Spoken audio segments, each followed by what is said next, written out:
Belize. Wake up, Belize. Voice our opinion and place your calling. WB. Be yourself, see yourself. This is a show, my people. Belize our hopes are to needless reason. Nobody feel left out. It's the vibe we dealing. Let's find a solution. Yeah, yeah, yeah. Love, respect, unselfishness and cooperation. That's how we need to build a strong nation.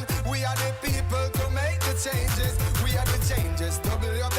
And all the things that must be happen like I got blue skies. And nothing make people get victimized. Let's work together for better. We got to unite. Belize, yeah. Wake up, Belize. Wake up, Belize. Another day is here. Wake up, Belize. Wake up, Belize. We gotta keep moving. Na na na na. Wake up, Belize. Wake up, Belize. Everybody gotta put their time in. Wake up, Belize. Wake up, Belize. Voice our opinion and place your calling. WB. Get up, make every day count. Don't waste it, people. Do your part, play your role, get where you need to. You can tune in from work or in your vehicle. If you got a problem, pick up the phone. Why wait? It's a time calling. It's a show with no matter even if you're at home. Just call in. WB. Wake up, Belize. Wake up, Belize. Another day is here. Wake up, Belize. Wake up, Belize. We gotta keep moving. Na na na na. Wake up, Belize. Wake up, Belize. Everybody gotta put their time in. Wake up, Belize. Wake up, Belize. Voice our opinion and place your calling. WB. Be yourself, see yourself. This is a show, my people. Belize our hopes are to needless reason. Nobody feel left out. It's the vibe we dealing. Let's find a solution. Yeah, yeah, yeah. Love, respect, unselfishness and cooperation. That's how we need to build a strong nation. We are the people to make the changes. We are the changes. WB. And all the things that must be happen like I got blue skies. And nothing that people get victimized. Let's work together for better. We got to unite. Belize, yeah. Wake up, Belize. Wake up, Belize. Another day is here. Wake up, Belize. Wake up, Belize. We gotta keep moving. Na na na na. Wake up, Belize. Wake up, Belize. Everybody gotta put their time in. Wake up, Belize. Wake up, Belize. Voice our opinion and place your calling. WB.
Good morning, Belize. Welcome to the WUB Wake Up Belize Morning Vibes. It's Tuesday morning, the 25th of March, 2025.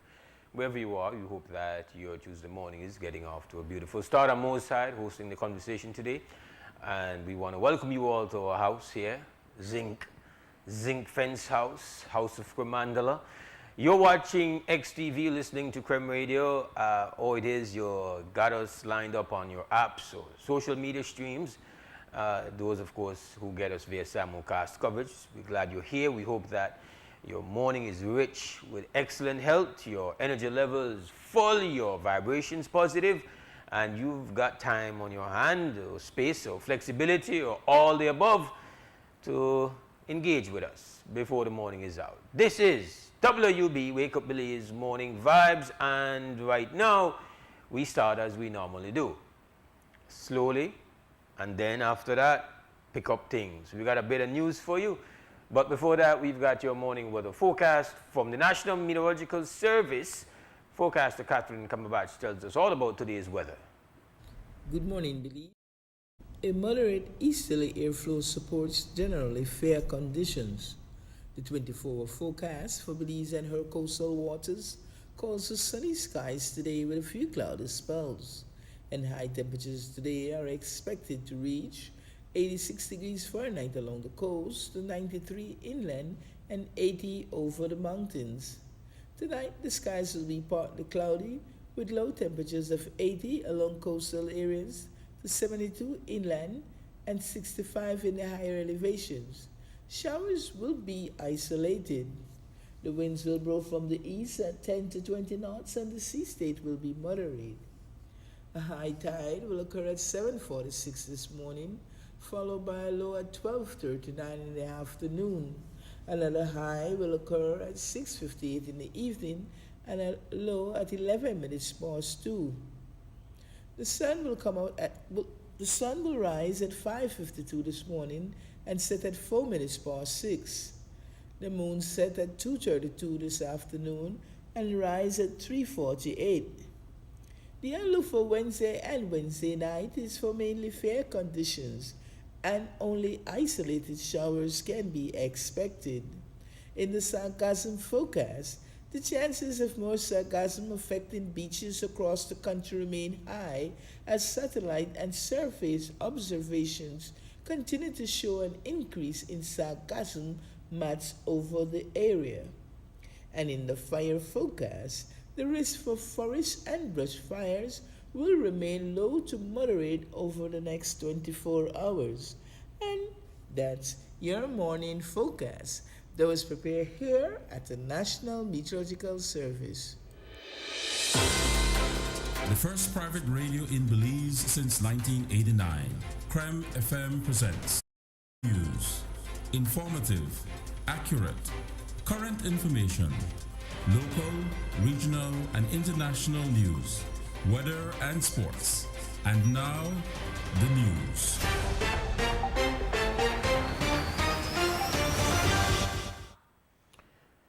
The University of Belize on Monday launched the Belize Policy Research Institute, dubbed Belpre UB, whose first executive director will be Dr. Dylan Renner. Belpre UB will be chaired by Henry Anderson with the likes of Dr. Colin Young, UB's president Dr. Vincent Palacio, attorney Leslie Mendez, Dr. Gilbert Compton, Beverly Wade, and Dominic Morales serving as members of its advisory board. The institute prides itself as being independent and multidisciplinary with the aim of producing high quality and accessible research and knowledge. The ultimate goal is improving policy making so as to impact Belize's sustainable development. Dr. Palacio reaffirmed the important role of such a policy institute and declared that it's time for UB to lead. This institute reflects our commitment to placing knowledge at the heart of decision making. It represents a deliberate step forward, one that strengthens UB's role as a leader in policy research and public service. This is the spirit that will guide Belpre UB, forward-looking, confident, and grounded in purpose. Colleagues, this institute was not created to sit quietly in the background. No. Belpre UB will be active, engaged, and bold in its purpose. It will focus on issues that matter to Belize, from education reform to economic development from governance to climate resilience. It will produce research that speaks clearly and directly to the challenges we face as a country. As president here, I see this institute as part of a wider responsibility. UB must lead in generating ideas that improve lives. We must bring evidence into the heart of national conversations.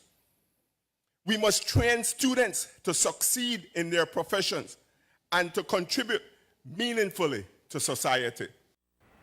Chairman Anderson outlined commitments of Belpre to ensure relevance but also accountability. So Belpre, as you heard and you will hear from Dr. Vernon, is here to help to fill that gap in Belize, to serve as the creation or the driver of knowledge, to ensure that we look at it from a people-centric approach, and to ensure that we get the younger generation involved. If I ask the UB students in here today to stand or to raise your hand, how many people here are UB students? Okay, so that's good. We have a few. You guys are the future leaders, and having the opportunity of a research institute on campus, it's a big deal. We will work, right, as the board to touch on these areas, because we will only have achieved, I have a word I like to use called finitiative, right? This is an initiative to start. But if 100 years from now, Belpre isn't in existence, then we would have failed. So as this new board, some of the things that we will focus our attention on to ensure that we bring the credibility is to focus on ethics, that we institutionalize that, on integrity in everything that Belpre does, on the rigor and the quality of the research, right? Ensuring it's people-centered approach. A lot of times policies can come about, but we don't start from the beneficiary or the people who are affected. So that's key to ensure that when we develop policies, that we are doing it in a way that has impact. We have to also ensure that the work of Belpre is relevant, right? There are a lot of policies you could be developing, and then there are elephants in the room that we're not tackling, so it has to be relevant. We have to also ensure, or we will also ensure, that Belpre has a robust monitoring and evaluation mechanism to be able to measure the impact that the Belpre is delivering. So not only looking at measuring what other entities should be doing and holding them accountable, but ensuring that we check our own change and hold ourselves accountable, to ensure that we deliver innovation. That is what it is. It's not about creating sensation and drama. No, it's about creating knowledge, creating innovation to ensure that we put Belize on a path. Executive Director Dylan Vernon told the gathering yesterday that he always envisioned a research unit for the National University and is grateful that the seed financing was put together to see this dream of his realized. Since independence, Belize and its polity actors have tended to muddle through a national policy context characterized by inconsistency in national development planning, sporadic policy analysis practices, a mixed policy coordination record, significant levels of policy evaporation, where we have a policy but it kind of just stays on the shelf or disappears, and difficulties in measuring the actual impact of public policy. Given the time constraints today, I won't go into examples right now, but just think for a second about the ongoing policy messiness around cruise ship docking and national ports, and think about the lack of policies in important areas such as migration and weak policies in such areas as public transportation. Dr. Assad Schumann gave the keynote address at the launch. It was titled "To Tinker or to Transform: State Policies in Independent Belize." The UB Board of Trustees approved the establishment of Belpre in late 2024 to coincide with the ceremony. A first newsletter was launched named Policy Pulse. Belpre's office will be located in the UB Education Campus in Belize City. However, it will have presence on all UB campuses. There is still no confirmation yet on the potential of Commissioner of Police Chester Williams transitioning over to the Ministry of Indigenous Constitution and Religious Affairs and Transport as its CEO. Last week, the Commissioner told a media house that he was to inform the Cabinet Secretary of his decision Thursday, and we learned independently that details of his departure and compensation package were still being worked out. Yesterday, Williams was still not able to speak with any finality on that potential new role, but did say he hopes the matter is concluded by the end of the week. Well, I cannot speak to my appointment as CEO as yet. I know that, yes, there is something in the making, and hopefully we should be able to finalize this week. And once that is done, then I will be able to speak to you in respect of that. But I can certainly say that I am willing and prepared to serve in whatever way the Prime Minister sees it fit for me to serve. If it is that I go to the Ministry of Transport as a CEO, there's a lot that I know my expertise can take to the ministry with a view to enhance road safety across this country. Last year, we had over 100 traffic fatalities on our highways, and that certainly is unacceptable. So we need to do a lot in terms of making our highways safer for all our road users, and that is going to be my number one priority if I'm to move over to the Ministry of Transport as a CEO. Will the department be working maybe closer with the police department in that sense? Well, I told my commanders this morning that if that should come to fruition, that we certainly will have a brother-sister relationship, because we must work hand in hand to be able to ensure that we keep our highways safe for all the users. Yeah. The Compol did say that should he accept the post, he feels he would be prepared for all that falls under the umbrella of the ministry due to his experience as police commissioner and him being a trained lawyer. Well, the fact that I am a trained attorney, that should be able to help me with some of the legal issues where the Constitution and the Indigenous Peoples Affairs are concerned. Those two certainly have a lot of legal implications. So my legal skills will be able to help the ministry there. And as it relates to traffic, police officers, we do traffic work as well. So I have a vast knowledge in the field of traffic that I also believe will be able to help the ministry if I should go there. William was also coy about potentially climbing the political ladder following his new role. He told the media he does have aspirations, and whether those are political or otherwise, he'll make his position known when the time comes. Deputy Commissioner Dr. Richard Wasado is rumored to be the next Commissioner of Police once Chester Williams assumes the role of CEO. Yesterday, while he abstained from naming him, Williams said he believes that Dr. Wasado is fit for the role. He also told the media that he has informed his commanders of his potential move and asked them to support the new Compol, which he said they have agreed to do. It's not within my purview. Whoever the minister and the prime minister decide to be the commissioner of police, I will welcome that person. I will support that person to the best of my ability, because after all, I live in Belize and I want Belize to be safe. So we must work together to ensure that we keep our country safe. I told them that they need to show their support behind the person who is going to be appointed commissioner of police when I leave. I explained to them the importance of them supporting the new commissioner. We are a disciplinary organization, and if you have something personal against the person who is going to be appointed, you need to put that aside and focus on your professional responsibility, which is to work with the commissioner in making this country safe. The person who is going to be appointed, I believe that he is capable. He should be able to continue from where I am leaving off in enhancing the effectiveness of the police department and making this country safe. So they all pledge that they will support the person, and I do hope that they do as they say. A group of tourists were snorkeling in the Turnef Atoll on Sunday when tragedy struck. Upon arrival at the location where they intended to go below water, the accompanying tour guides placed markers to alert boat captains of their presence. However, sometime after, a boat sped over the area, fatally injuring a 70-year-old tourist. The boat captain is in police custody. Yesterday, a group of tourists were snorkeling, I think, in the area of Turnef. From my understanding is that the area where they were snorkeling, the tour guides had the area marked off as they would normally do to indicate that there is activity taking place there. And a boat came from nowhere and just ran through the place at very high speed and ran over the tourists, causing the tourists death. The boat captain is currently in police custody.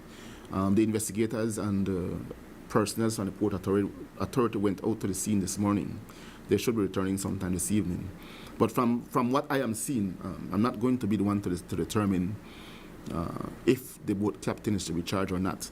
But from what I am seeing, based on what has been told to me, that is a clear case of causing death by careless conduct. I think at the very least, the boat captain should be charged for causing death by careless conduct. It is common knowledge to all of these tour operators that when you see certain things in the waters as markers, you have to avoid those areas because people are either diving or snorkeling there. And the tour operators who took out the tourists discharged their responsibility by making sure that they had marked off the place to indicate to any boat that would come in the area that that is an area where people are either diving or snorkeling. So this boat captain, who was not a part of that tour operator, ought to have seen the markers as an indication that he should not have gone through that area. So at the very least for me, I see him as causing death by careless conduct. And that ends this morning news update here inside the WUB Wake Up Belize Morning Vibes. We'll take ourselves a small break, and when we come back on the other side, we're going to open up for conversation. You're listening to Creme Radio, you're watching XTV. We'll be right back. The first private radio in Belize since 1989. The news.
All right, welcome back to the WB Wake Up News Morning Vibes, Tuesday morning, the 25th of March 2025, and it's now time for a conversation. We're open and available for your participation. 2805848, that is the live line for you to be a part of the conversation on this Tuesday morning. We will start up the conversation here. Firstly, I know that we spent a little time with our male football team after a very poor performance against Central America, Costa Rica, and they had to play the away match, I believe, this evening. I believe I saw a post that they are already in Costa Rica. We just would like to give them all the support and all our best wishes that we can give. We want them to know that while we have expressed our thoughts about the performance and about all the things going on around, and I'm sure that there's a lot going on, a lot of conversations, and some might be unkind. We want them to ignore that. Just know that at the end of the day, whether we take 100 or we take it's 50 to 0, or if it's 1-0 or if we win, doesn't matter. We that still believes, we still there, you know.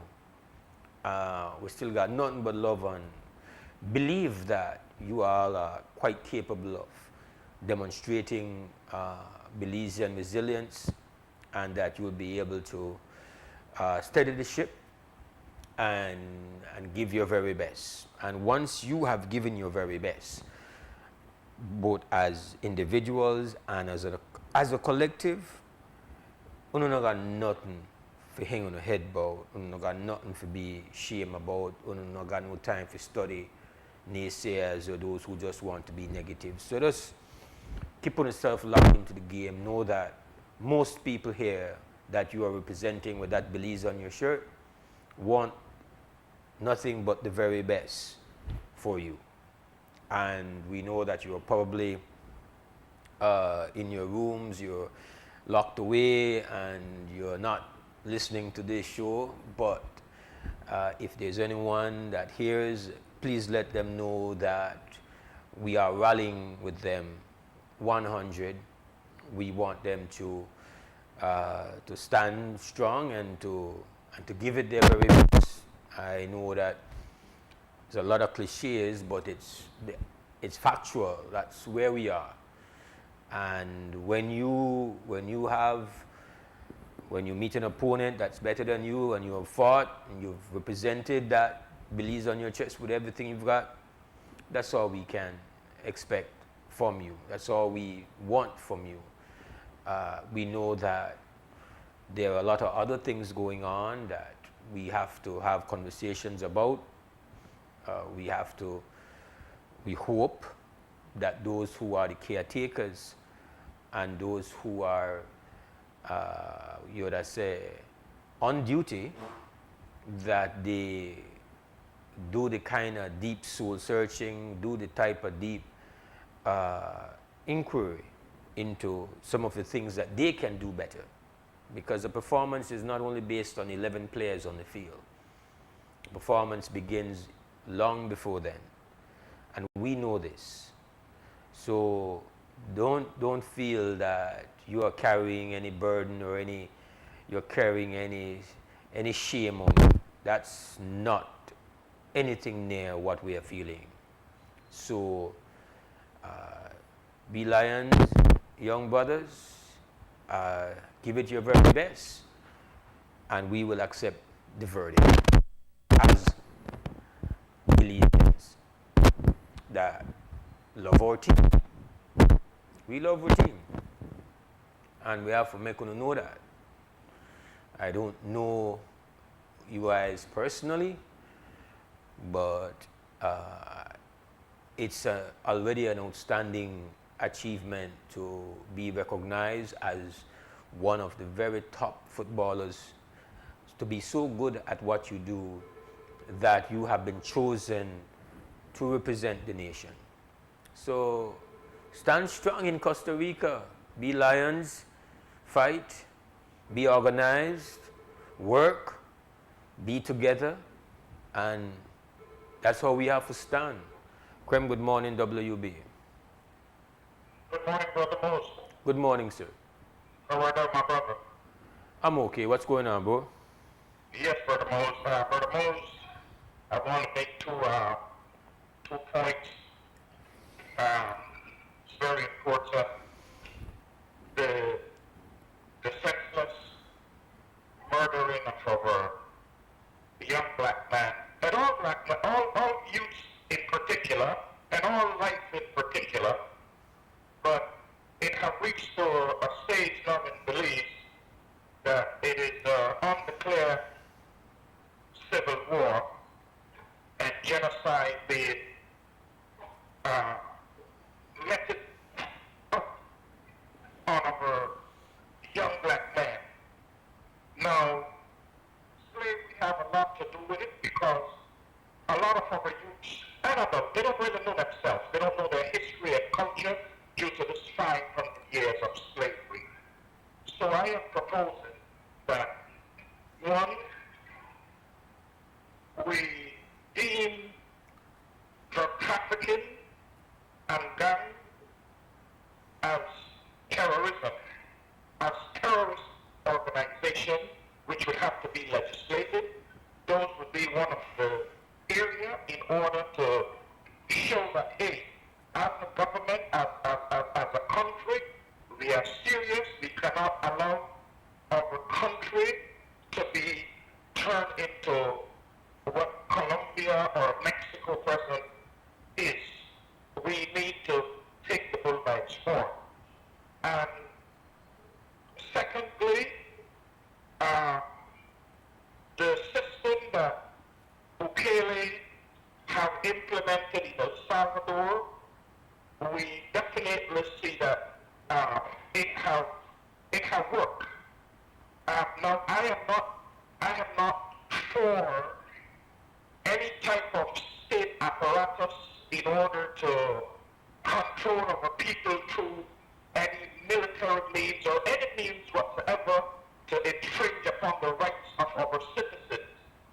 But as it stands right now, we're going to have to bite the bullet. We're going to have to take drastic action in order to curb this genocide that is being meted out on our people. So I am proposing deeming drug trafficking and guns as terrorism organization that is bringing about the destruction of our civil society as we know it. Anytime, Brother Mose, the law enforcement personnel is harmed, and then they would take it a step further to harm the legislatures or jurists, then we are looking at a failed society. So before it continues, I am proposing that we look at those two areas that I just mentioned so we could be able to stop this destruction of our society. I want to listen to you in terms of what I just proposed right now. Well,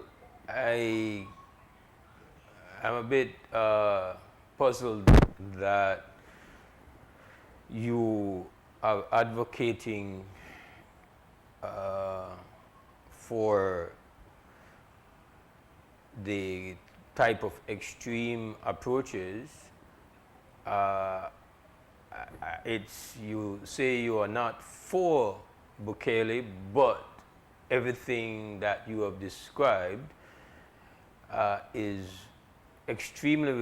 has extreme resemblance to the Bukele playbook. So a little bit of Bukele seasoned with a little bit of Trump, and so I'm a little bit puzzled by that. I understand and respect the fact that your primary motivation is that seeing young black men being cut short so often is extremely painful, and it has been going on for a long time. We have lost so many, and so you are not here. You have not said that what you are concerned about is how it looks to the tourists that are coming here, being that that is the nature of your industry that you're in. You have led with your motivation. You have led with what you care about, and you care about the lives of our young brothers. So in that regard, my brother, we obviously have something in, but that's where it ends, because I am not, and it's not that I have had enough time to really process, and again, you have not, they say everything is in the details, right? So I don't know what exactly it would mean, what you're advocating for if they are labeled as terrorists.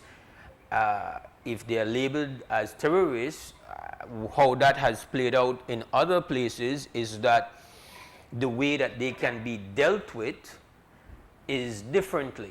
That they are, when you are labeled as a terrorist, then that which we can do to you, like if I call you a terrorist, I don't have to operate under even the Convention of War, because you are not deemed a legitimate combatant in war. You are deemed worse than that. You are not just an enemy. You are somebody that we have now reduced any requirements of treating you with any restrictions. So that is problematic to me, and obviously maybe in your mind you are not thinking that extreme when you say the words, but that you are advocating for a more intense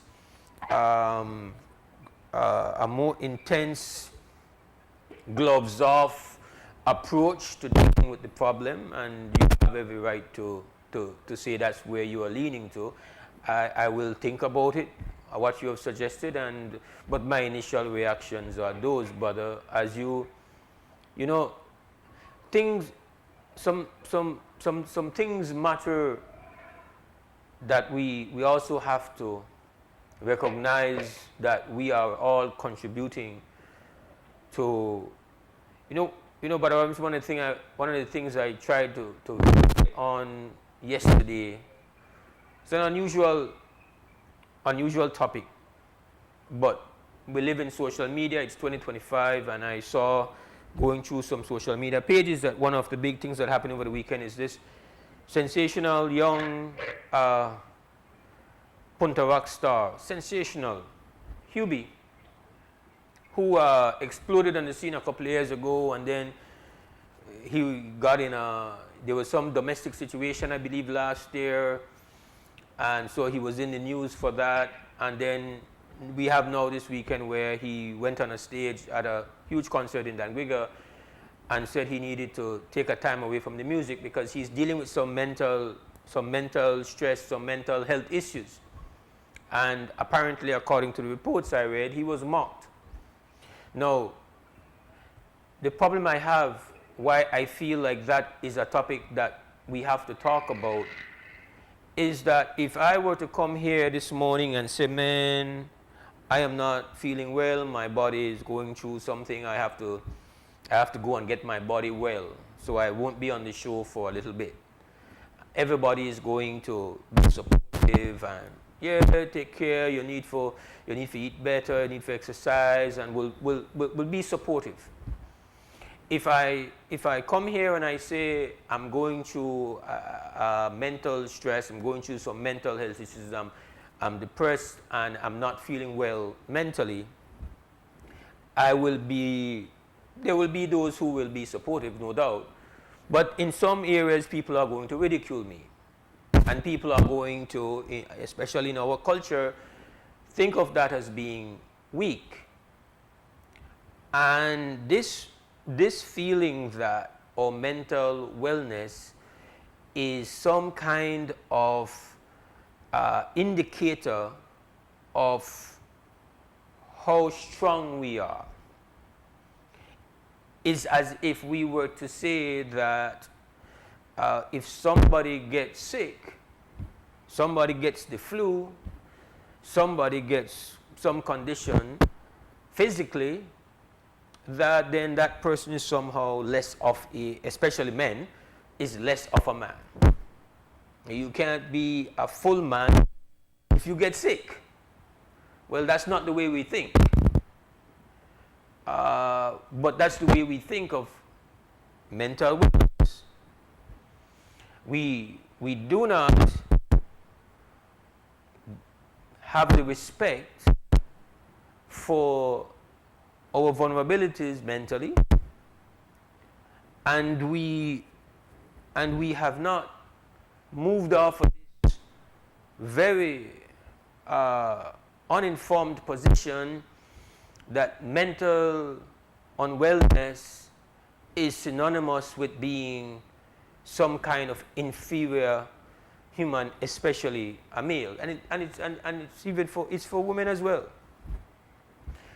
The problem with that is not that so many of us go through low points in our mental wellness.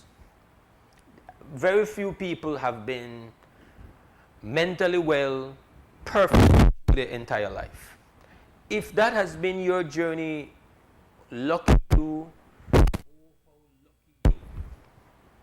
So, for the most part, people go through these episodes keeping it to themselves, especially men, because we don't want nobody laugh at we the way how they laugh at the superstar UB. That is unacceptable, because you don't have to go any further than the data collected by the Statistical Institute of Belize to know that collectively we're not doing so well mentally. Now, we do not live in a culture where we go to somebody who is trained either as a counselor or at a higher level, a psychiatrist, a shrink, as they are called in the United States. They have a shrink culture, right? They believe in bigger countries, they believe in, just as how you not feel too well today physically, you go to your doctor, they believe the minute I know they feel the way I need to feel mentally, I need to impact my physical being, I need to go to somebody who has been trained. So I need to talk this out. We don't believe in that. Few of us know what that even feels like, except if maybe we're forced to do that in high school, where you have a counselor and you have to go and do a counselor session as a part of your obligation to the student. The minute we are out of that, very few of us of our own free will contemplate. In fact, very few of us know who and where you go to find somebody that does that. But you know what we do find? We find the bottle. So our therapist in Belize is the rum, it's the beer, it's the whiskey, it's the bad man, it's the drugs. The Statistical Institute of Belize puts the data right out there for us to know that we've been drinking mental unwellness. That's how we have been dealing with it. That's why we do it. We are trying to feel alive. We are trying to feel that that's what it does temporarily. Gives us that feeling that we have when we know we're feeling well, but we not feel that well. So we have something where we hug up pan. We got something where we lean pan. The question I have is, if all I would have tried things, and many of us, they lean on drug enhancement for try feel better, right? We don't live in a culture like in America when they prescribe Xanax and prescribe lithium, and then people, they swallow them pills. No, we swallow the alcohol because we try cope. So we can't stand in judgment. In fact, it takes incredible strength to come forward and say, this is what you're experiencing. So we have a lot, we have a lot to talk about, we have a lot to think about. We have to understand that some of the issues that we see playing out, as brother, my caller there expressed about some of the involvement of our youths in certain lifestyles. There are things happening to our young that they're experiencing, and they don't know how to channel that, and they don't want to appear weak. They can't afford to appear weak. So that's something that we have to really look at and say, no, there is nothing weak, nothing at all weak about thinking about your well-being in a way that you can, with strength, decide, I need to step away from the limelight.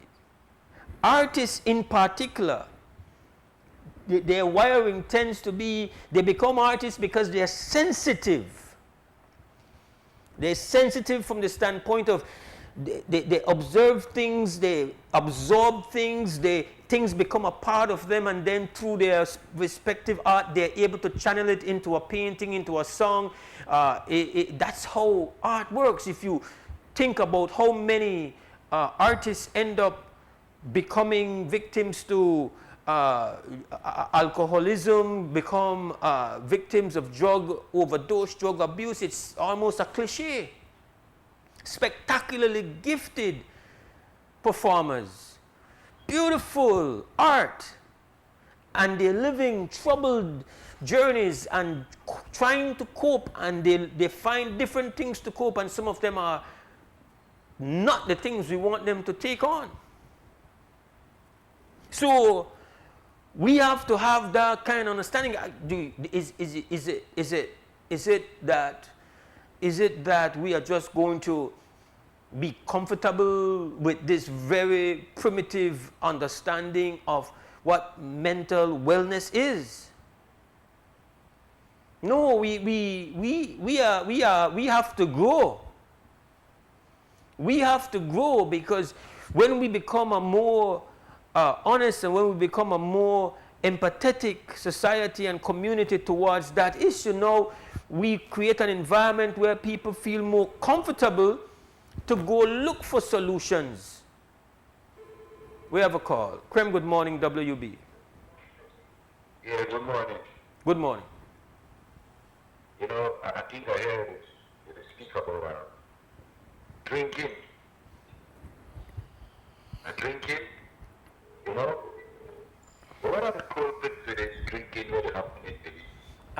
I'm not necessarily talking about drinking, but drinking I refer to as something, in my view, that a part of that is coping with our own challenges and our own mental struggles that we are going through. That's the point I was making. Okay. Yeah. Well, I thought you were saying that why did they drink, or what are the culprit of who is the culprit? No, I'm talking about mental health and mental wellness and our attitudes towards it, because in light of a young superstar artist being ridiculed because he opened up to the audience about the fact he's struggling mentally. Like, to me, that's just because we are stuck in our views about mental wellness. Okay. All right.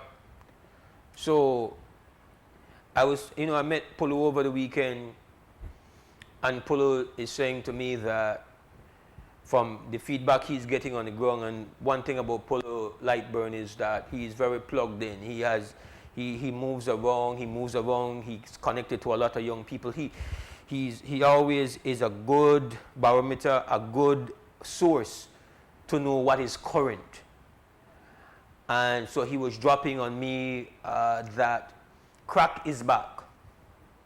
He's saying crack consumption right now has picked up. Now we don't have any monitoring of this. There is nobody that is putting that. You have to deal with people who have that kind of street connection with people throughout the community, and then they don't want a lot, and then at the first people, like they're not like your long distance radar to say, whoa, something is popping up now.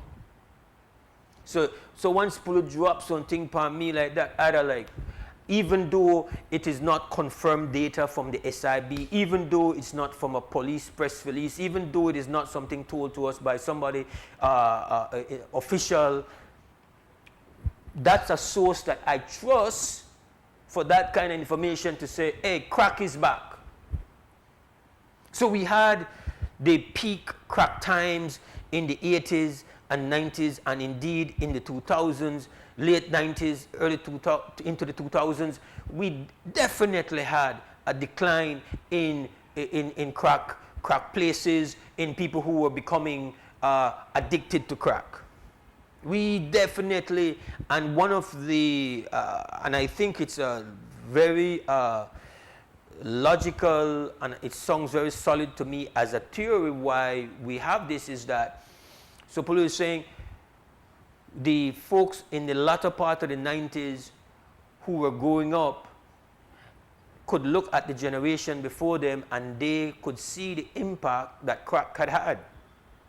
It's a first-hand experience, and could say, I don't want to be that. But that now we have a new generation of youths who, they don't have that reference point. There's not, we know, it's not like, you remember in the 80s when they were quote-unquote crack addicts everywhere. We could see them because the drug addiction has a huge impact on their lives. So we didn't have to rely on somebody bringing forth the statistics. You're moving around late at night, you're going to see the evidence of, you saw the evidence of the crack epidemic. Now, again, I don't have data from official sources, but I have data from credible sources that crack is back. And if crack is back, and it would seem likely that there is some kind of resurgence of crack use, we are just looking and seeking more and more ways to get away from the reality that's pushing us. Good morning, WB. Greetings, man. Welcome, Mose, Mr. White. Yes, sir.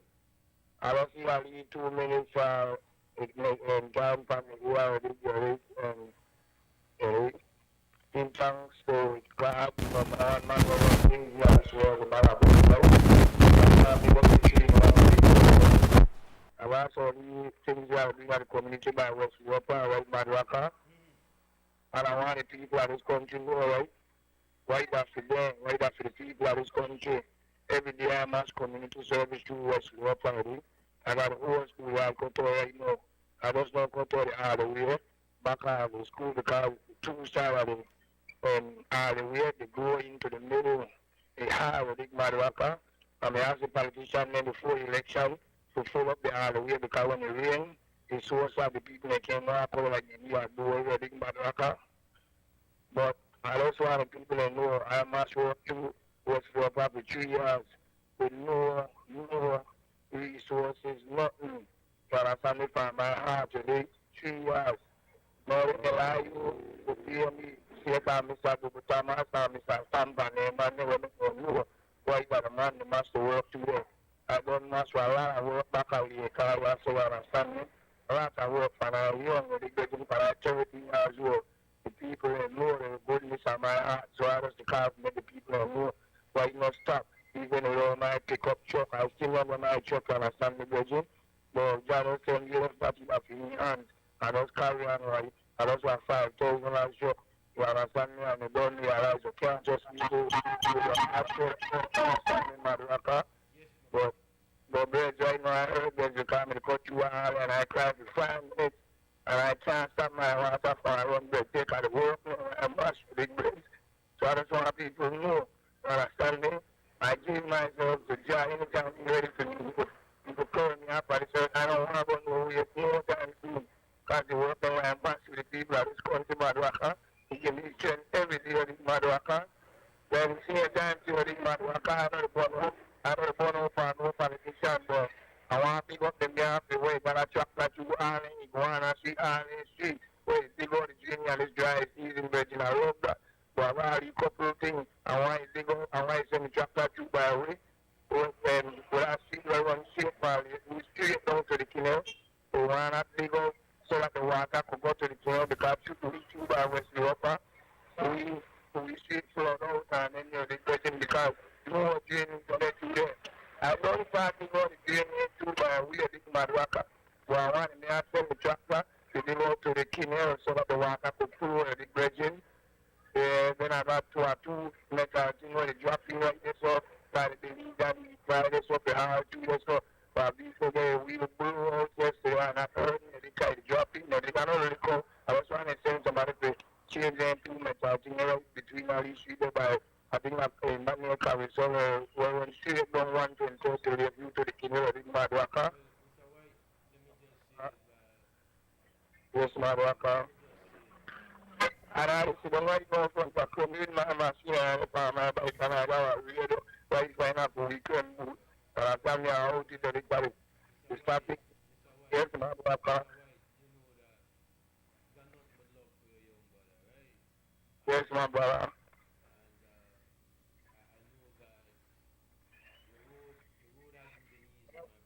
Yes, brother, one love. Yes, brother. Your statement that you're the one brother word about work. I never know you one day Yes, brother. where I know that Mr. White don't know about work.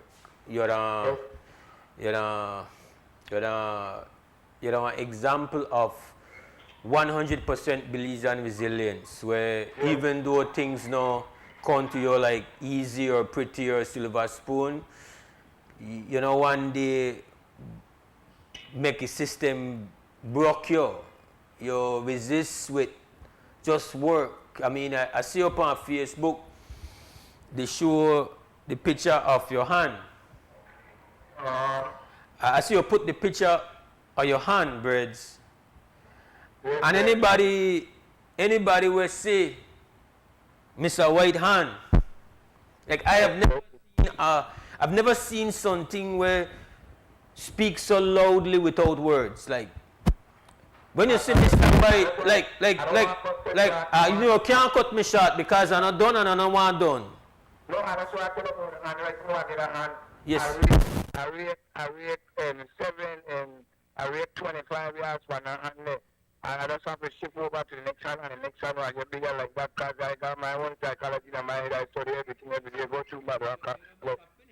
Yes, sorry, go through again.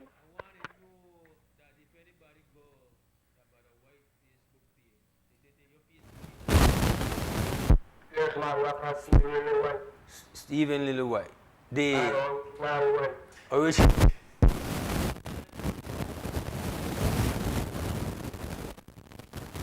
Well, for one, it make my hand look like spaghetti. But beyond that, and you see the power of the hand, is that where you see that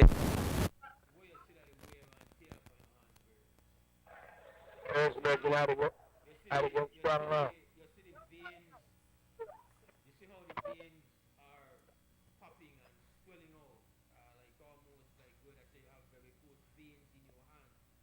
Yes, very good. And you just have to see the photo of your hand and know that your hand gets up, take a hard work. Serious business work. Brother,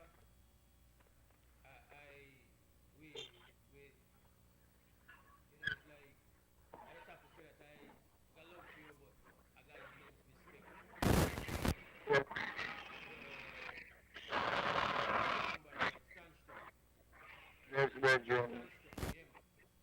No, Chris, go. Let's see what so that people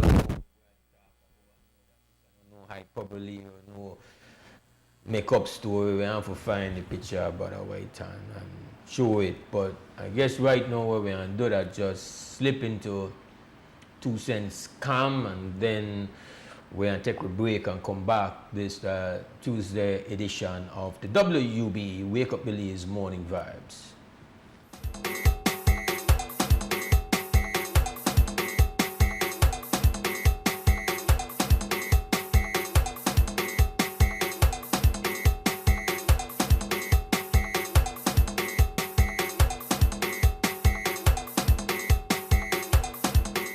You're watching WB and this is XTV. Big up to our sponsors, 4 Point Security. And Easter to come up, people say fish gets scarce. Some people say they don't eat fish a lot on the Easter. So I gotta find out people in 2 cents and see who will eat fish and who don't eat fish. Alright? It just called natural. The Easter season. If you eat fish. Fish, yes. Every day? You don't eat fish every day? Yeah, I eat fish every day. Alright. Oh, you eat fish? Of course I eat fish. Every day? No, every day. Alright, good. That is it. Minister, you eat fish? Serious? Huh? You like fish then? Yeah, I like fish. Alright, you do? Yes, sir. Alright. Mama? Every day? No, so I eat every day. You got money for me every day? That's your 2 cents? Yeah, that's my 2 cents.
All right, welcome back to the WB Wake Up Billy's Morning Vibes. And it appears I had some audio difficulties in that first segment, and some of what I was saying was not clear to you, the listener, and to the viewers listening. And so we apologize for that, for those technical issues. I hope that we have resolved it. Give thanks to those who gave instant feedback that they were having some issues with our audio. I hope that we have solved it. We have a call. Krem, good morning.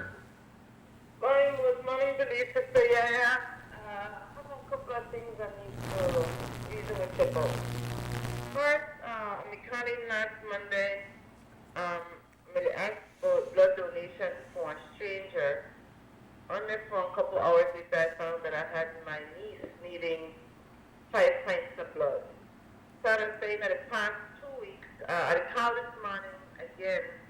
I have one elder from the community who needs 3 pints of blood. They have one A plus blood type. The number you can call on 605-9396.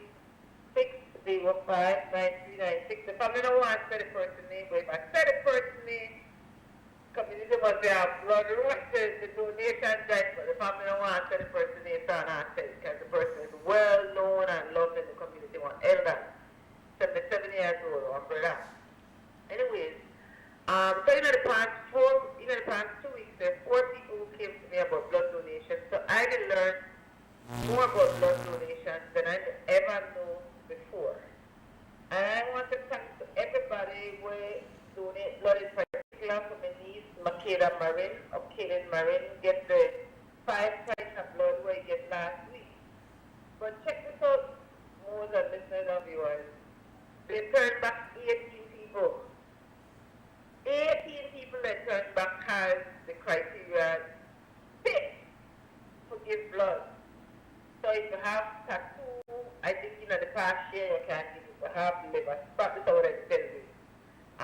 If you had your menstruation, if you had a surgery in the past year, the criteria fit.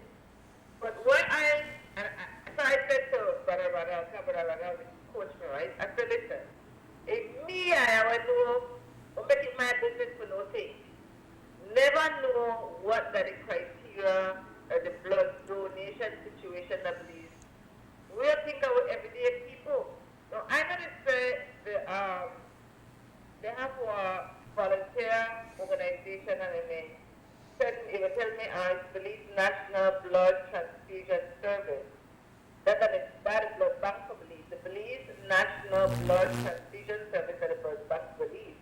But the Belize Volunteer Blood Donors Association, our NGO of volunteers, will collaborate with the blood bank for government. And so that when you understand there are 2 distinct groups. There are a group of people who donate blood. Now the group of the blood developed by volunteer basis only. So 90% of that group of people there, they give their blood to a specific person. Or the person who had the actual blood satisfying that A plus blood type. And then they have to wait, I think, like 3 months before they could give blood. I guess that I tell one, they might have my donation to my family and say, I just give blood. They have to wait like 3 months before you could give blood again.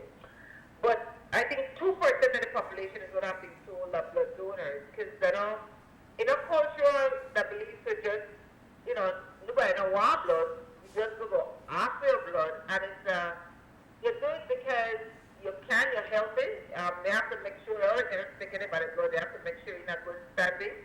And then they take your blood. And you could just donate it if somebody needs it in a day. But when I get into notes and things up there, I always hear people ask for blood, but people ask for blood. But when you need it now, and you can get it, now my concern is, and I did communicate with the Minister of Health by text, and I want to give her mad respect for responding back within minutes. The report I get is that people need the blood, they have surgery scheduled, but they don't give them the surgery time, so they don't got the blood. But my understanding is, if it's an emergency surgery, they will make you have the surgery, and then you have to give the blood back. But then I think, what if they don't emergency surgery? And your people can't get the blood. What happens to you then? You just suffer with your health condition, they discharge you from hospital without the surgery. These are questions I want answers on. I really want, I ask the minister, and then we'll also talk from the Ministry of Health could be get from WB. So we need to learn more about blood donation. And then the first thing among the Belizeans do not give blood like that they overwitness. So I want to the Belizean people, and then I think no more. Kind of like how some people are charging, we don't want free service.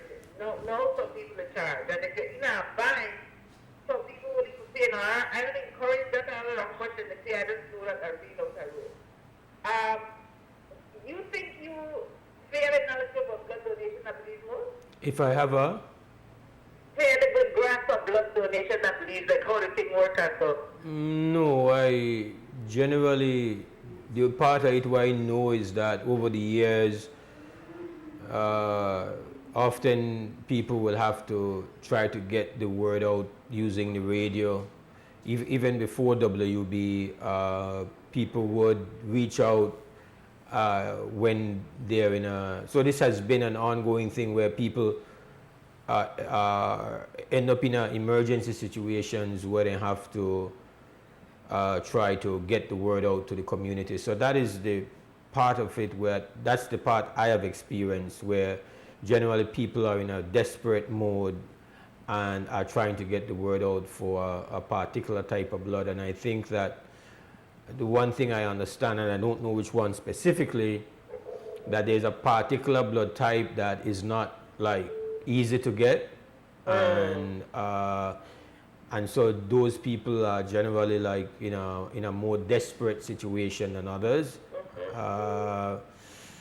Yeah, I am not anywhere near even, I would say, average when it comes to my knowledge of the whole scenario. Okay, so we need to learn. Okay, so I got one factor to take. The next factor is WUB Educational Foundation, Belize Natural Hair Law 2024 campaign.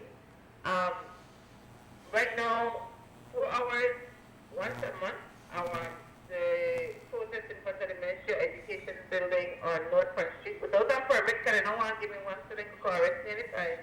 And then once a month, I'll walk from Ladyville to the Ministry of Education building to bring awareness about hair discrimination in the country of Belize. And the Ministry of Education being complicit in not enforcing the Constitution, which protects Belizeans, and that could be students or employees' rights. And I will focus on African descendants, which lies as black people in particular, who wear their hair naturally, they call it go to their head, or if they want to wear protective hairstyles, locks, button-knot, twists, braids, whatever length. What I want to update to the part is that I've gotten reports of 2 schools in Southside Belize, their private school and the high school, where hair discrimination was experienced. And I need and I talked to the 2 principals and so I set the Belizeans at large.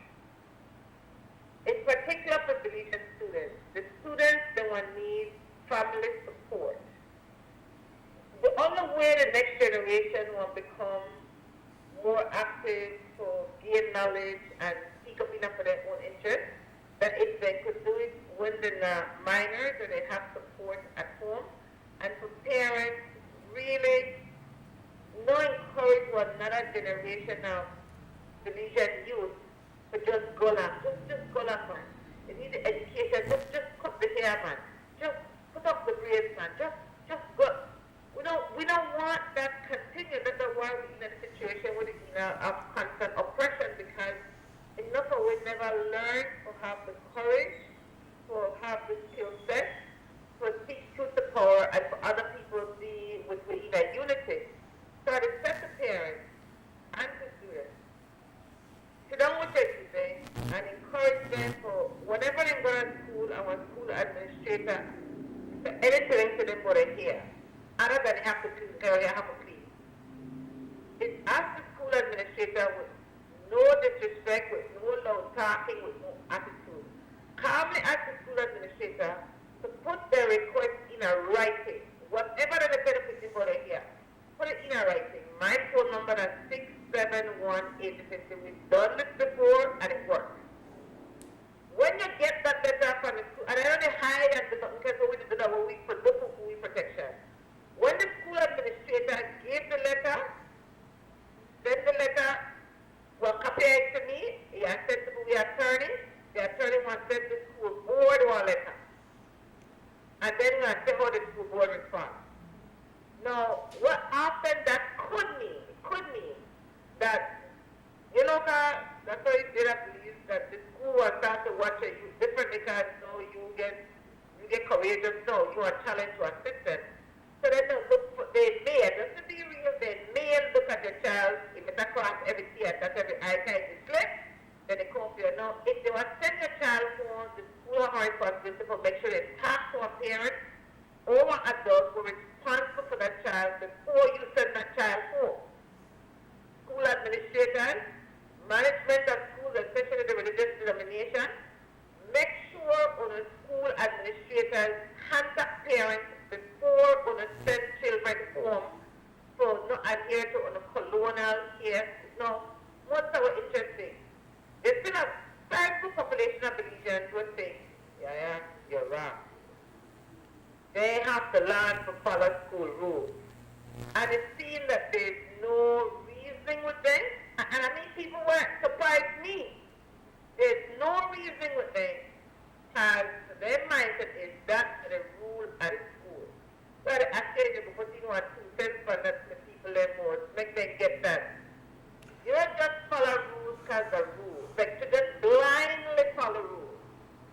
That's the mindset of like my generation, the generation before. But that's not what we want for the next generation to just blindly follow rules. So I might know. You want to say anything more? Blindly follow rules. Well, just as there is a requirement to respect the rules of an establishment,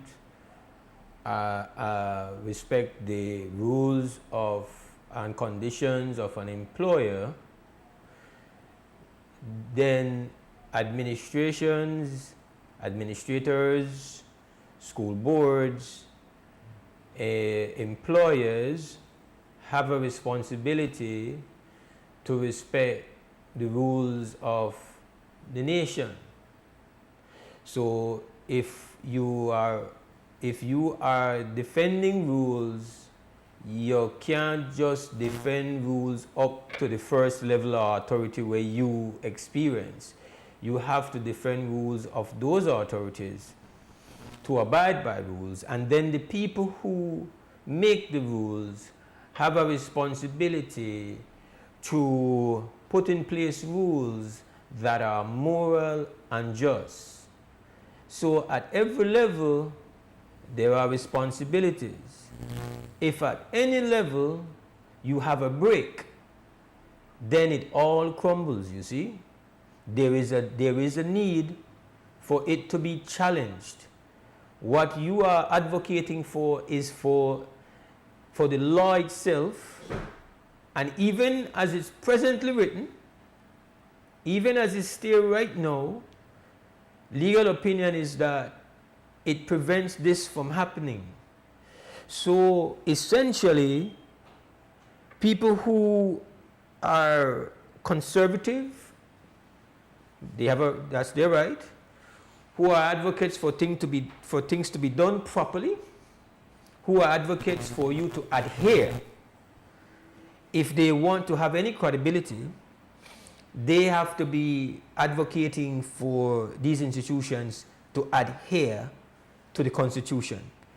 It's not like we are advocating for children to go to school when they feel like, with time they want to go, or for could eat and drink and put their foot on the desk and you know don't and all manners of rule breaking, quote unquote, in school.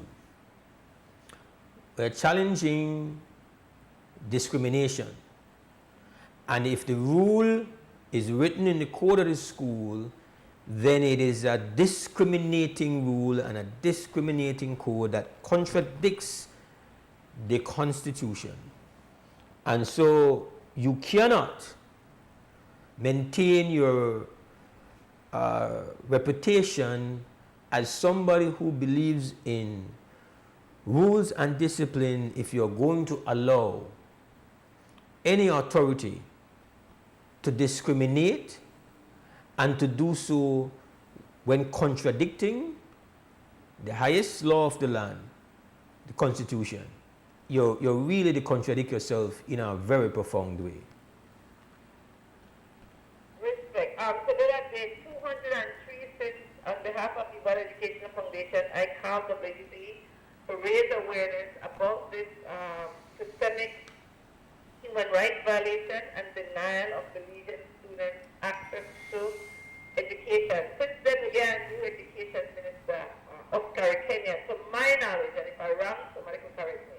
This is the first time we have one education minister who was a teacher, who was a principal, who participated in curriculum development, and I think I'm one district manager. So I'm hopeful for this new minister of education, because I lived experience at different levels of management within the education system. Wow, the second one, not the last one, no more. I don't wait to have this conversation with you for election. Because I got one born in the truth. Mose, how is it? And if I wrong, somebody could tell me wrong.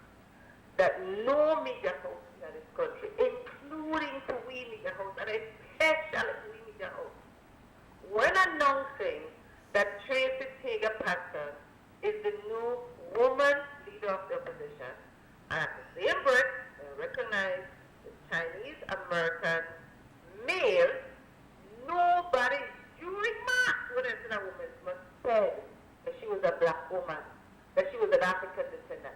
No, they yega, but it's Chinese Belizean, but not a single headline story recognized her as an African descendant, as a black woman. Why not,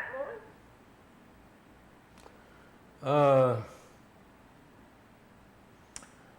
I don't know. I can't answer to that, sister. I really feel that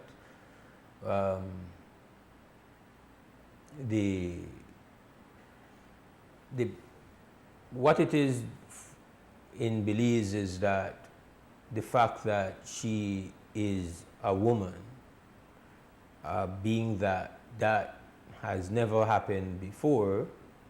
Yes, and by the fact that it's never happened before means that a woman of no ethnicity has been in the position before. So it's a first for both. But because of the reality that we have women of different ethnicities, it's the loudest thing that people have gravitated to. So I, for one, didn't spend, I was not a part of the broadcast looking at that and giving that report. And in fact, to be honest, I did not spend time looking at the ethnicity of Mr. Lee Mark per se. That's not something that was a part of my dialogue, no? But indeed, when you are doing the post-election stories, these things now become what you highlight. So, interesting, I would say. I haven't given that any thought. And why I come back, remember we have our reasoning when I walk and I say, only media house to cover the process about hair discrimination in this country with our emphasis on African descendants, racialized black people that we think. And you gave some, I said more, I read it as anti-blackness and the media houses disbelief. Yeah. You gave some logical reasons of why they're not covering it. They still not covering it now. But just to show again, to punctuate the point that the anti-black Governor General will put there as Governor General. They don't only make the point that I am a woman. They ring the bell that the woman I am a woman. When the Chinese Venetian winners, no, he's not deputy at the opposition, but they ring the bell that the one Chinese Venetian. But when the African descendant racialized as a black woman, when I be the opposition, all of a sudden, no bigger house in Belize concerned for the ethnicity, and I want to bring it to the attention of Belizeans, especially African descendants racialized as black people. When people show you who they are the first time, believe them. Believe them. So not only were blacks used to kill one another, look at how African descendants racialized as black people are treated as a group under both administrations, systemically. And then a big sense out and answer. Only the people are saving the people. All right, sister. I'll think about that one. We're going to take a break and come back. Enhanced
All right, welcome back to the WB Wake Up Belize Morning Vibes. It's 17 minutes after 8 o'clock on this Tuesday morning, the 25th of March, 2025. Mose Hyde in the house hosting. Telephone number 280-5848. That's the live line for you to be a part of the conversation. We want to hear from you. Please jump in. We were to have a guest. Doesn't seem like that's working out today. So, in typical Commissioner Chester Williams fashion, there's always great drama and cinema around Commissioner Chester Williams. But we have a call. Krem, good morning. Krem, good morning. Yes, well, I know. Yes. This is in the name of the Most High. Yes, sir. Allah, Jah, Bungiyo, in Garifuna, Bungiyo, or God. I listen to more than one opinion of people that come in regards to young people of Afro-descendant, you know. And in that I generalize in everywhere, not only Belize, Central America, Latin America, Africa, etc. I realize that whenever black youths or black men reach to the top performance, the system, which is not Afro, allows them to go all the way up, but they bring them all the way down.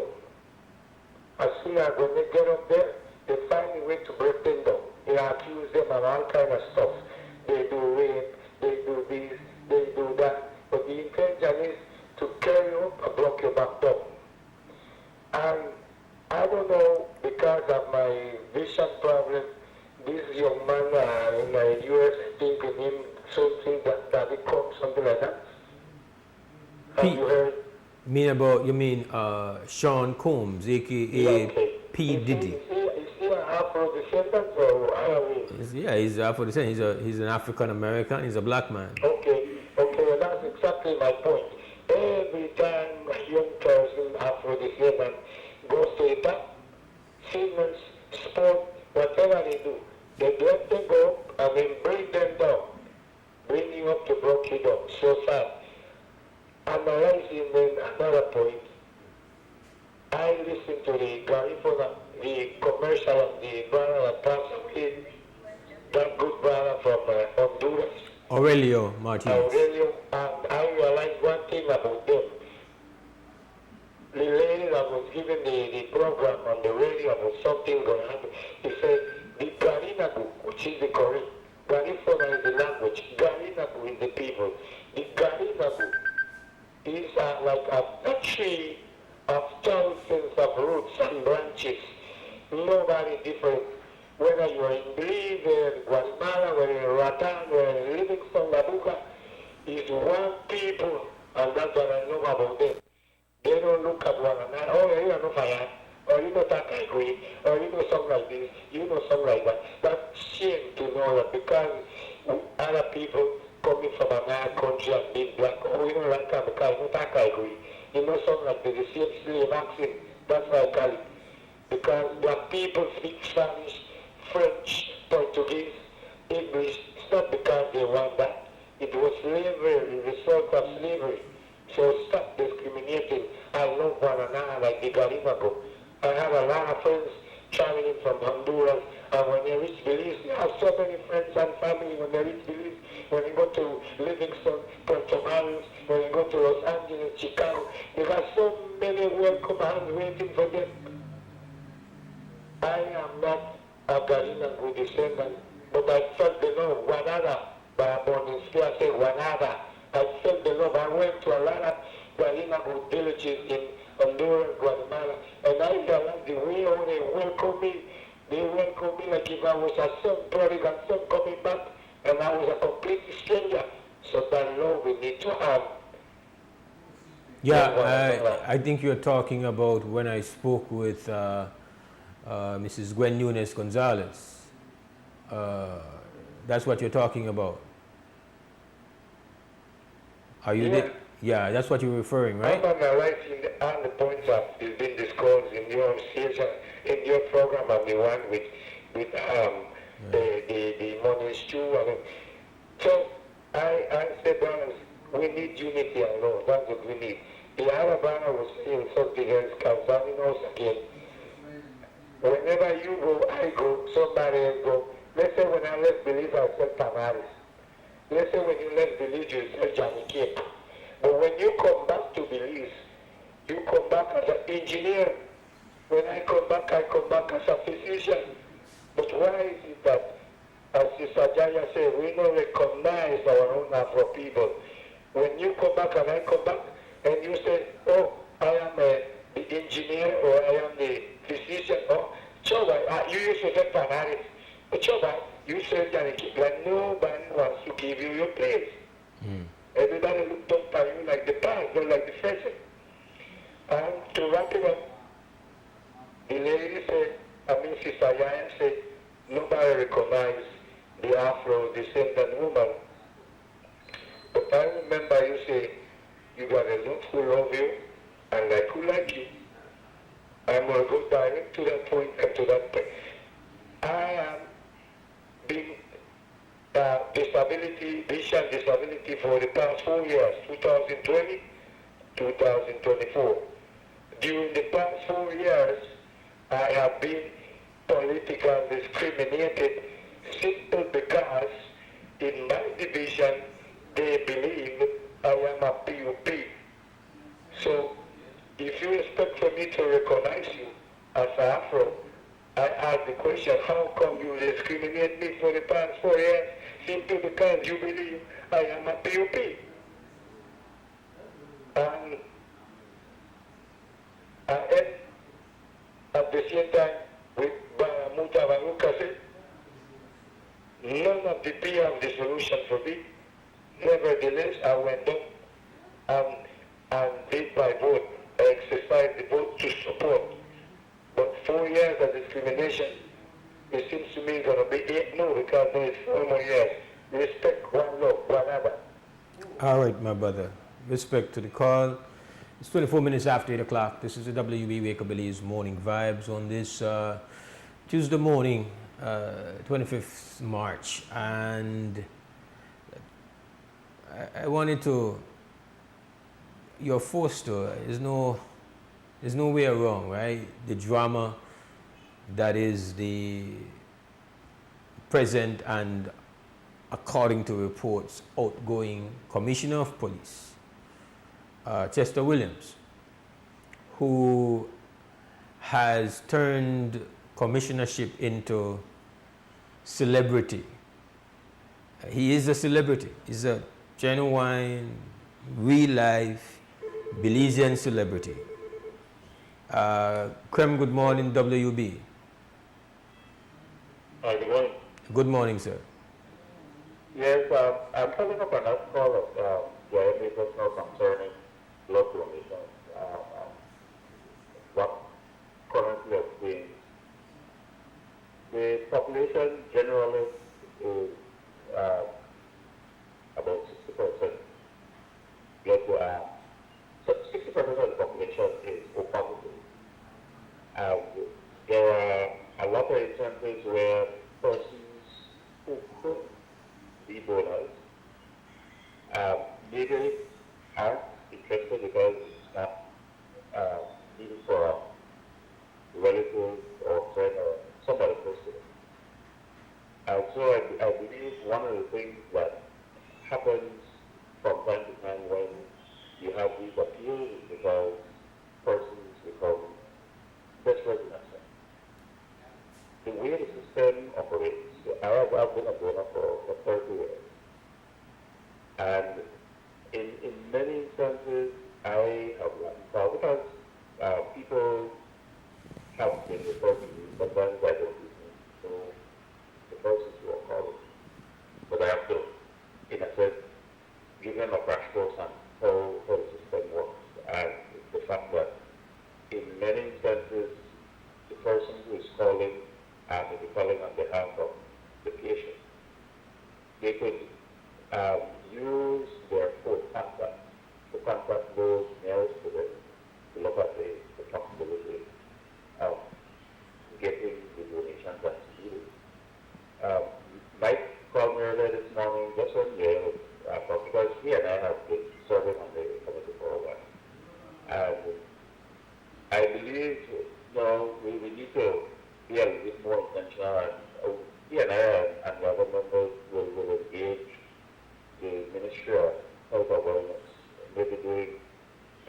because it has to be an ongoing process of making persons be aware of how we could either be recruiters or donors. Because we could be, some people will never be able to give blood because of their health status. Others will be able to vote with us, give donation. Until we understand our personal involvement or opportunities to make a difference, the system will continue to operate as it is, where over the past few years, from the data that got in collaboration with the blood bank, which is actually the National Blood Transfusion Service, has been very good. Yes, there's a lot of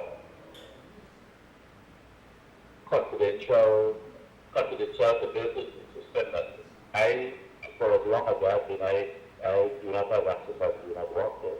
I cannot have access to the information about who all are donors. I would only know those who would declare or who would be the agents that I give.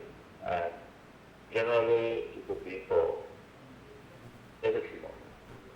And that I do so.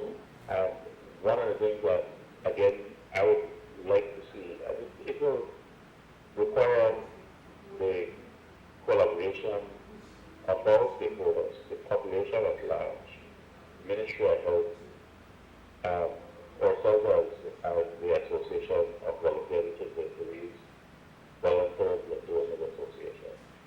So, develop a system that eventually we could have 100% voluntary donations.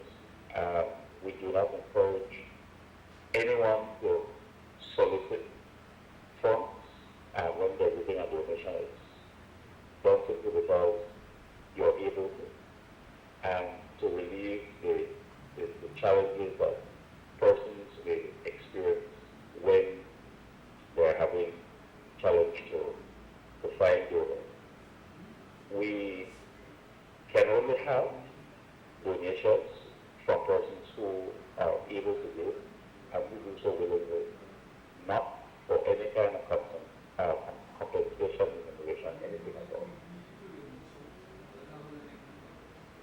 I thank you for the call. Obviously, we are open to having you guys on the show because there's, obviously people would have questions, and there's a lot of information and awareness I feel that is needed. So I thank you for the call. I consider it just a start.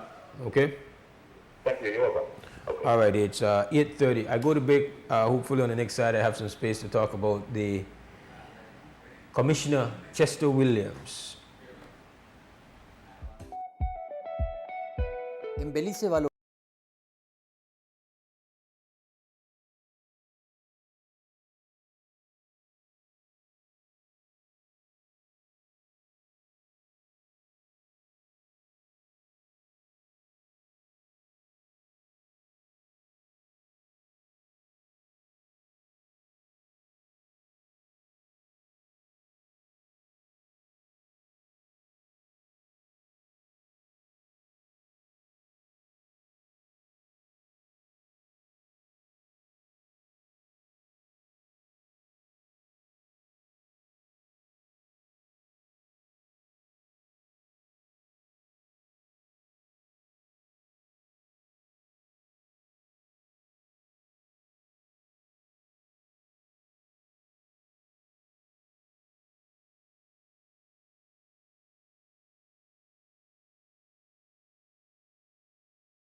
All right, welcome back to the WB Wake Up Belize Morning Vibes. Mose Hyde in the house on this Tuesday morning.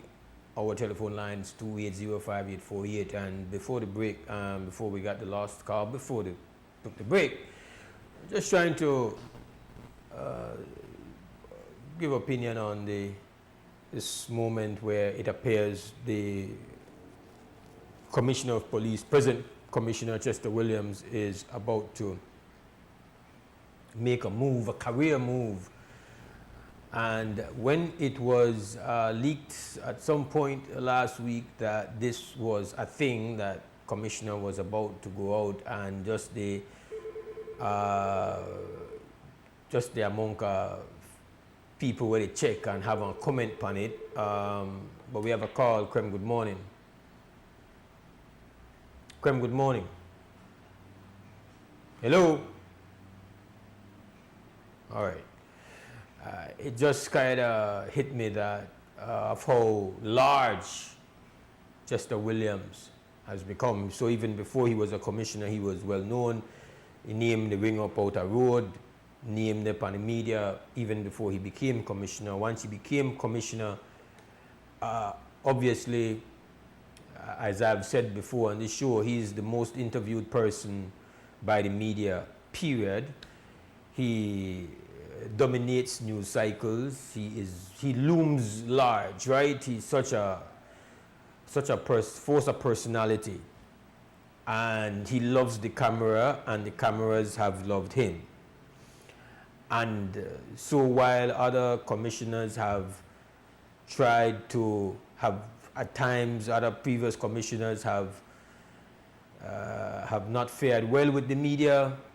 Other commissioners chose maybe not to mess with the media any at all. Very few of them have had the kind of relationship with the media, and that's not to say that the media has not come after him. But when all is said and done and the dust has settled, Commissioner Williams, as a media and communication person, I would say he has done his thing. He has just been this force. I don't see him being as much the focal point of the media once he moves away from that position. But over the years that he has been commissioner, he has stood in the light. The mic and the camera has been the center of attention, and out of that he's become what I describe as a celebrity commissioner. Let me see. Okay, that call, I don't know, is uncertain whether they want to come in or not. I don't know what his performance as a commissioner is going to be looked at and rated. I don't know how beloved he is by the members of the public, or how beloved he is by his officers. I have had officers meet me who love him. I have met officers who don't. So I don't know what it is within the rank and file of the department, the percentage of officers who are happy to see him go, who are wishing that he goes and makes up his mind, or if there are those who are saying, we really don't want boss to go. I can't tell you that. I have no idea. WB, good morning. Yes, good morning, Mose Hyde. Hello, Akbar. Yes, my brother. Yes, sir. I'm trying to figure out when we're going to change the culture of football, a.k.a. soccer in Belize. We keep on going to the same repetitive stuff year after year, decade after decade, when it comes to the maturity and the mindset of our players in Belize. Not only the physical mindset, but just the mental part of it. Look, guys, I've been knowing about this stuff for years and decades. If you saw a contract or renege out of your contract, that's on you. Don't come a day late.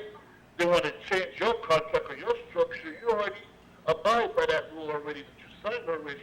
Well, you got to talk to your manager for your team, if it's for Verdes or for a Mama Brick or PG, if you want to release for that week.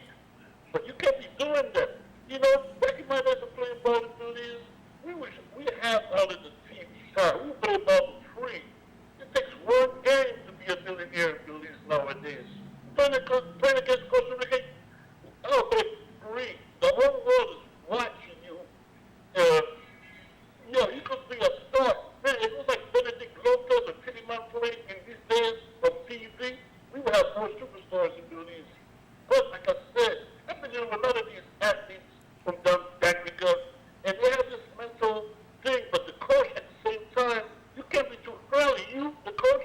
and the players can have a relationship. That's the problem down there with players. You can't be too friendly with them because they want to do what they want to do on their own or act the way they act. But it's the same with the way or the mentality of our soccer players in Belize are growing up. Time after time, year after year. Basketball, volleyball, track, cycling has advanced over soccer. Sad to say. Soccer's been going on since the 50s, 60s, 70s, and everything. And soccer is just not going nowhere. You can't blame, Costa Rica has players in Russia or in Europe. We should be on the same level too. We started at the same time in Costa Rica back in the 80s playing ball. On the same level, but we enhanced our program. So, like I said, players gotta respect the coach. When the coach and players are too friendly with each other, and that's the whole issue right there. You need to get some of those old heads up the team that's misleading other players. If no matter where you're cooking at the pot, if the pot not get cleaned properly, it affect the outcome. So where we have here, with a couple exceptions, the exception being obviously volleyball. Yeah, volleyball too. Every sport has taken over Belize except soccer. You can see the maturity of the players volleyball, basketball. You know, make her finish. But Vegas, you know, make her finish. You know, make her finish. Yeah. We generally are poor at creating structural changes that produce consistent, stable results. From time to time, we might, because we have a personality focus, we have a personality that steps up that makes a difference. And then maybe that personality either steps out or ends up with there's a personality issue, and then we go and we unravel. We do not have a good record of organizing systems that is independent to some degree of personalities and creating a culture that enables quality performance all the time. And it doesn't just stop at football. So somebody say, well, why is football is the only sport that gets outside support, yet it does not separate itself for creating a culture and a structure that we see steady incremental improvement, stability of performance. We go up and down. We have a time when it seems like we are doing a thing, then we just unravel again. Because it doesn't matter if you get the money, if the way we organize ourselves to create results and create improvement and to maintain that, if culturally we are not good at that, in every aspect and in all disciplines and all efforts, we are very good. I've said this before. We are very good at quarreling, and that if there was a sport that we could compete regionally, or if quarreling was a sport at the Olympics, I feel like we would be competitive all the time. I think we quarrel very good. We will find something to quarrel about. And that is true in most disciplines. There's a quarrel going on right now. Right now. Some years ago, people gathered together, made a huge push to see if one day Belize would be able to get somebody to go to the Olympics in sailing. And people were coming together and they were coming on the show, and there was great momentum. And then all of a sudden, I heard nothing. And then the next thing I know, one group in a San Pedro, one boss, the whole thing, then they separate from a group, they want to be pumped for them own, for themselves. And then once you have that, the thing struggle. Because good people, we want to see good, but we can't get out of our own way. So we have a good quarrel about it. Right now, the quarrel where we could have about football won't be so well done. Everybody come in, rush in because, we are going to argument about football now. But we have ability to stitch together structural changes, actions, involvement, for collectively move the thing forward. That's enough for we strong point at all. So we go through these cycles, and right now we look like we reach the quarrel point again. And that's not to say that tough discussions are not a part of solving things and changing things. It's just that we tend to think that that's the only thing where we need to do, and that's the only thing where we want to invest all our energy into. That's the problem. It's not that we don't have to have difficult conversations, we don't have to sort things out. But at some point in time, it can't just be about that all the damn time. All the damn time, we have to have one quarrel about the, who the lead, who are the president and this one that then do this and that all the time. It's not to say that we don't have to hold them people here accountable, but we have to make sure that we don't have to go back to this same nonsense a quarrel day every single time. Where part that become more important than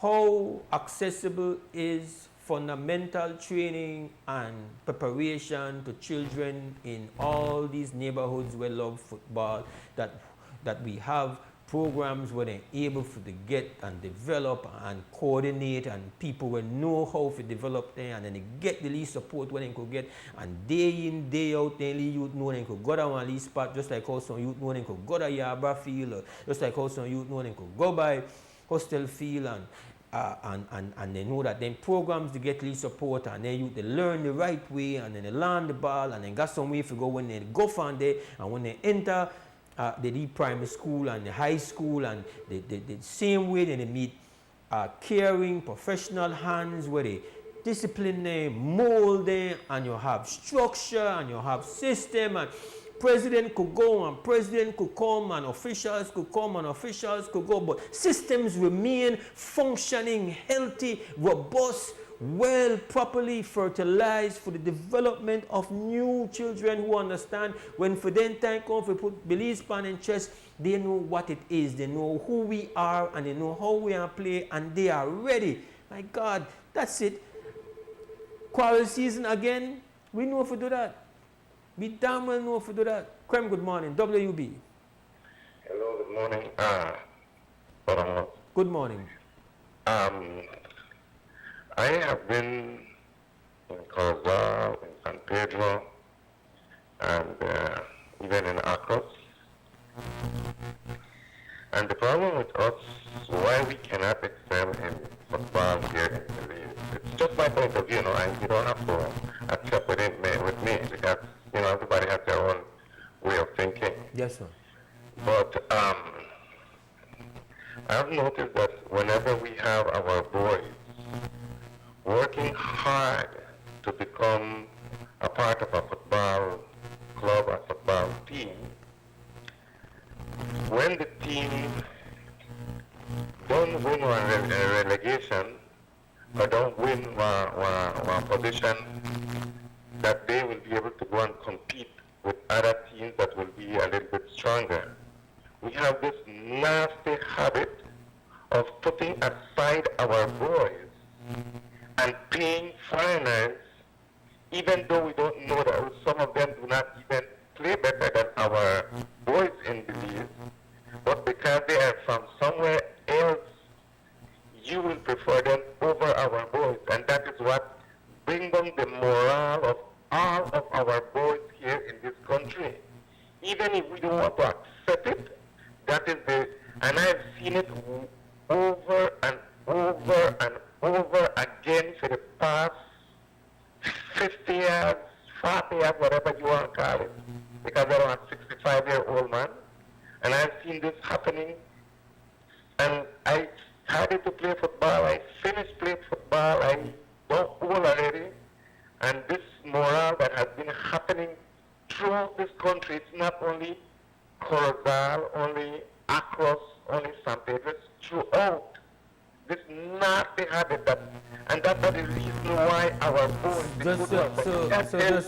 Just so I understand that you're speaking about the using of putting foreign players on the semi-pro team rosters.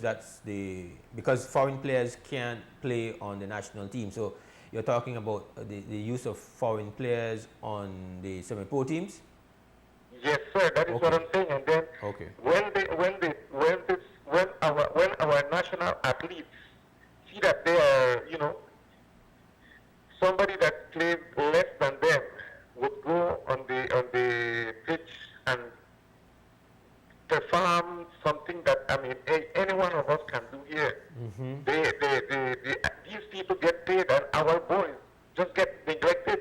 And you think I will continue to work out so hard so that after I go put my lead team, somebody make up one lead team, and then the team don't get all right. We don't be in the division. We have to strengthen the team.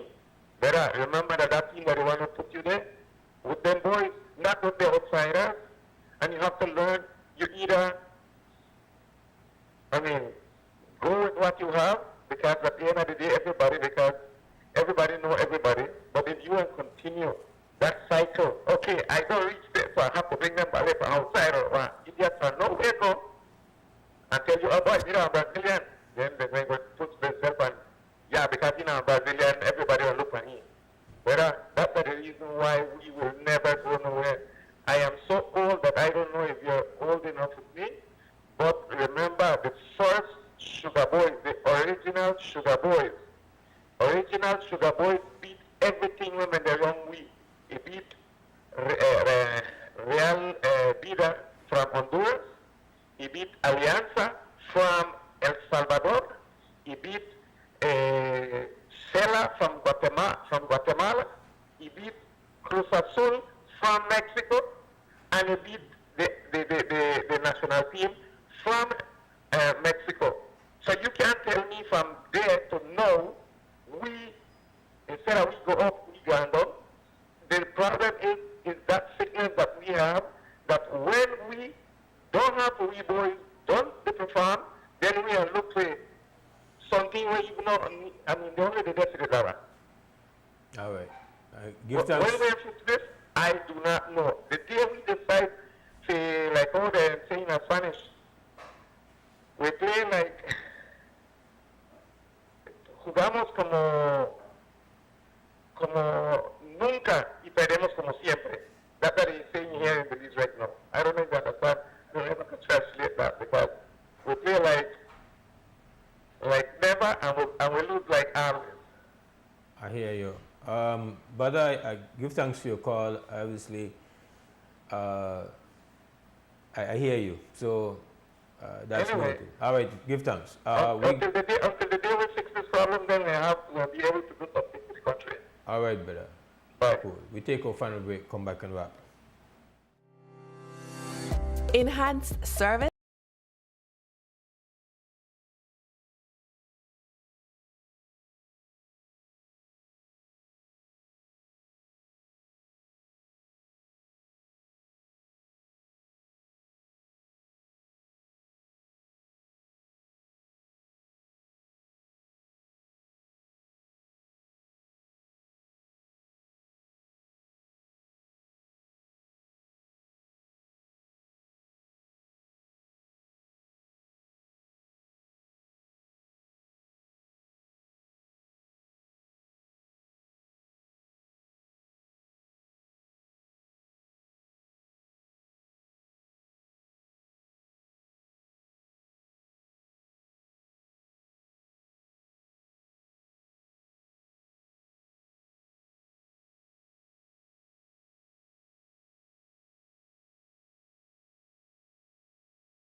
All right, Belize, we want to thank you for being here with us always. Tomorrow morning, if we have health and strength, we're going to return for the Wednesday morning edition of Wake Up Belize Morning Vibes. We've got to give thanks to the team, of course.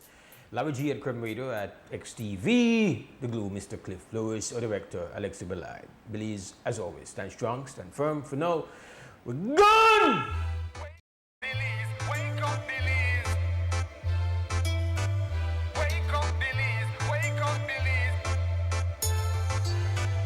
Wake up, Belize. Wake up, Belize. Another day is here. Wake up, Belize. Wake up, Belize. We gotta keep moving, na na na na. Wake up, Belize. Wake up, Belize.